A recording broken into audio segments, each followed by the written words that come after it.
Motivasi hari ini, jangan tumbang hanya karena ganasnya mulut seseorang. Ingat, pohon yang ditebang tidak pernah berpikir untuk balas dendam, tapi berpikir bagaimana cara tumbuh kembali.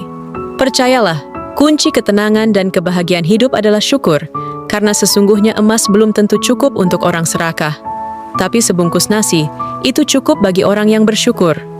Renungkanlah ini, kamu tidak bisa memperbaiki seseorang yang tidak mau diperbaiki, tetapi kamu bisa menghancurkan hidupmu sendiri jika terus melakukannya. Ingat konsepnya, diam, rencanakan, dan kerjakan. Sebab banyak bicara hanya akan membuatmu terlihat bodoh. Merendah diri bukanlah hal buruk, tetapi hal yang lebih baik daripada mencari validasi yang hanya menciptakan kesombongan. Ingat, jangan sampai lupa bahwa seberapapun hebat seekor buaya di muara, tetapi harimau tetap bisa memangsanya. Poin pentingnya adalah, sebaik apapun kamu sama orang-orang, jangan pernah berharap dapat feedback yang sama, atau kamu bakalan kecewa. Sehebat apapun seseorang menceritakan keburukanmu, jika semua itu tidak benar, maka keburukan itu akan berbalik pada diri orang yang menceritakan. Jadi bersabarlah. Marahnya orang beradab adalah diam, kesalnya orang pendiam hanyalah senyum, kecewanya orang berkelas adalah pergi dan menghilang. Ingat, tak perlu ada perdebatan, sebab hening dan langkah yang menjauh lebih kuat daripada 1000 kata. Ingat pesan guru, jika sesuatu tidak berjalan sesuai dengan apa yang kita mau, berarti kita sedang menjalankan apa yang Allah mau. Jadi ikhlas dan bersabarlah. Yang membuat hidup indah bukan jumlahnya, melainkan keberkahannya. Syukur menjadikan sedikit terasa cukup, sedangkan kufur membuat banyak terasa hampa. Betapa banyak jiwa yang tidur dalam lapar, namun esok bangun dengan kecukupan dari Allah. Lihat di luar sana, ada orang sederhana namun hatinya lapang. Ada pula yang berlimpah namun selalu merasa kurang. Pesan ayah kepada anak lelakinya, jangan pernah memulai keributan. Tetapi jika itu tentang ibu, istri, dan saudara perempuanmu, maka lupakan pesan pertama. Jangan melawan iblis dengan ilmu, karena iblis sangat berilmu. Jangan melawan iblis dengan fakta, karena iblis pandai memutarbalikkan fakta. Jangan mengajak iblis berdebat, karena iblis ahli dalam merangkai kata. Jadi, satu-satunya cara melawan iblis adalah dengan rendah hati, karena iblis tidak memiliki itu. Jika air yang sedikit bisa menyelamatkanmu dari rasa haus, maka tak perlu meminta air yang lebih banyak, yang mungkin akan membuatmu tenggelam.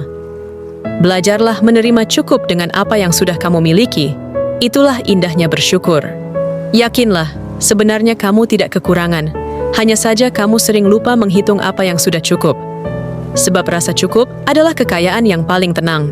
Mulut berzikir, tapi tangan mencuri. Inilah jika agama dijadikan bukan lagi sebagai petunjuk, tapi hanya alat pencitraan. Kutipan dari Ali bin Abi Thalib radhiyallahu anhu. Pesan Ali bin Abi Thalib radhiyallahu anhu bahwa balasan dendam yang paling utama adalah mengubah dirimu menjadi lebih baik. Nasihat dari Ali bin Abi Thalib radhiyallahu anhu bahwa hidup ini bukan tentang banyaknya yang kau genggam, tapi tentang keberkahan dari sedikit yang kau syukuri. Pesan Ali bin Abi Thalib radhiyallahu anhu bahwa dirimu yang sebenarnya adalah apa yang kamu lakukan di saat tiada orang yang melihatmu. Berteriak Allahu Akbar sambil merampas hak orang lain, itu bukan iman, itu kemunafikan berjubah suci. Kata mutiara dari Imam Syafi'i, sungguh ironis. Di mimbar bicara surga, di rekening penuh hasil haram. Ingat, malaikat tak butuh pidato, mereka lihat perbuatan. Pesan nasihat dari Imam Al-Ghazali, jika ada hutang di dunia ini yang tidak akan pernah sanggup dibayar, yaitu adalah hutang anak kepada ibunya. Kutipan dari Zawawi Imron, Ibnu Khaldun mengatakan bahwa orang yang tidak belajar dari masa lalu, maka akan dikalahkan oleh masa depan. Meyakinkan orang yang buta logika, sama seperti menunjukkan lukisan indah pada dinding yang gelap gulita. Kutipan dari Jalaluddin Rumi, jika ingin melihat masa depan sebuah bangsa, lihatlah bagaimana ia memperlakukan dunia pendidikannya hari ini. Kutipan dari Nelson Mandela. Kutipan dari Niccolo Machiavelli, bahwa negara tidak akan runtuh oleh orang bodoh, tetapi oleh orang jahat yang cerdas. Mantan Presiden Indonesia B.J. Habibie pernah berkata, satu-satunya sumber daya terpenting suatu negara adalah manusianya. Jika manusianya tidak disiplin, tidak terdidik, dan tidak punya etos kerja, negara tidak akan maju. Hanya orang bodoh yang ingin membahagiakan orang tuanya, karena membahagiakan orang tua adalah sebuah kewajiban, bukan keinginan. Kata-kata bijak jenaka dari Fajar Setboy. Kutipan dari Martin Luther. Retorika yang membuat kita binasa bukanlah kejahatan orang jahat, melainkan kebisuan dari orang baik. Desmond Tutu mengatakan, jika kamu netral dalam situasi ketidakadilan, artinya secara tidak langsung, kamu telah memilih sisi penindas. Stephen Hawking mengatakan bahwa musuh terbesar pengetahuan bukanlah ketidaktahuan, melainkan ilusi bahwa kita sudah tahu segalanya. Jangan bersedih atas seseorang yang tiba-tiba berubah.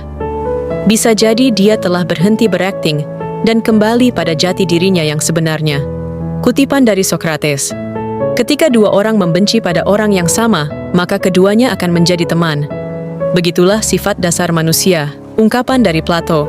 Soren Kierkegaard mengungkapkan bahwa beradu argumen dengan orang yang menolak nalar hanyalah bentuk lain dari membuang waktu yang berharga.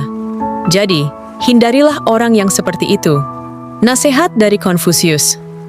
Jangan berteriak di telinga orang yang memilih untuk tuli, sebab itu hanya akan membuatmu lelah, bukan membuat mereka paham. Pesan dari Marcus Aurelius. Lebih baik jadi tukang sapu dengan harga diri, daripada menjadi ahli hukum yang bungkam demi kenyamanan. Nasihat dari Warren Buffett. Carilah 3 hal pada seseorang: kecerdasan, semangat, dan integritas. Kalau dia tidak punya yang terakhir, maka 2 lainnya tidak berarti. Orang hebat tidak menciptakan pengikut. Mereka akan menciptakan lebih banyak orang hebat lainnya. Kutipan dari Tom Peters.